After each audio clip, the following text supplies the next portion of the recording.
Vous connaissez cet homme? Iraj Mestori. Il est récemment présenté dans les médias français comme étant expert de l'Iran et ancien prisonnier politique. Mais pour les Iraniens, son cas révèle de graves questions. Son histoire commence dans les années 80 en Iran, quand les opposants se faisaient arrêter, torturer et exécuter en masse. Lui, il s'est fait arrêter, mais par peur, il a rapidement collaboré avec le régime. Et ça selon ses propres écrits et d'autres témoignages.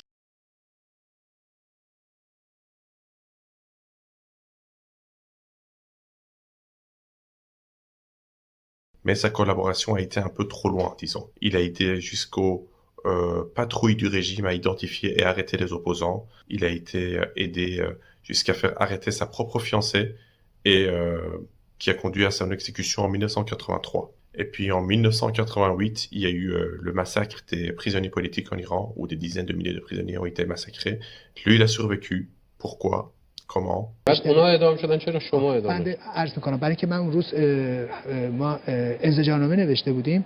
Son histoire ne s'arrête pas là. En 1994, il quitte l'Iran et s'installe en Suède. Depuis là, ses propos sont régulièrement repris par les sites des renseignements du régime iranien pour discréditer les autres opposants. En 2020, 1600 anciens prisonniers politiques ont signé une déclaration dénonçant ce personnage. Il dénonçait son rôle de collaboration avec le régime.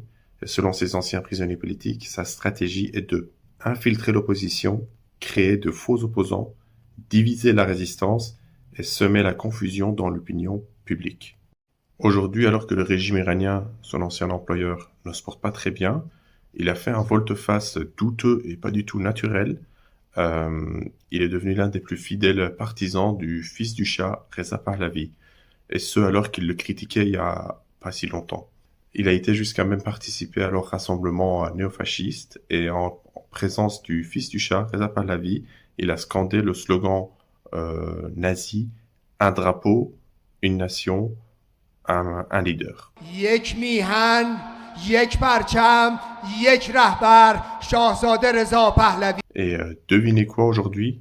Reza Pahlavi l'a nommé membre de son comité de justice de transition. Lui, pour parler de justice. Lui qui, par beaucoup d'Iraniens, est surnommé comme étant l'assistant du tortionnaire ou le bras droit du tortionnaire. En tout cas, pour les victimes du régime iranien, la vérité n'est pas une question d'opinion, mais une question de justice. Si vous pensez que ce sujet mérite d'être entendu et connu, partagez la vidéo et mettez un commentaire.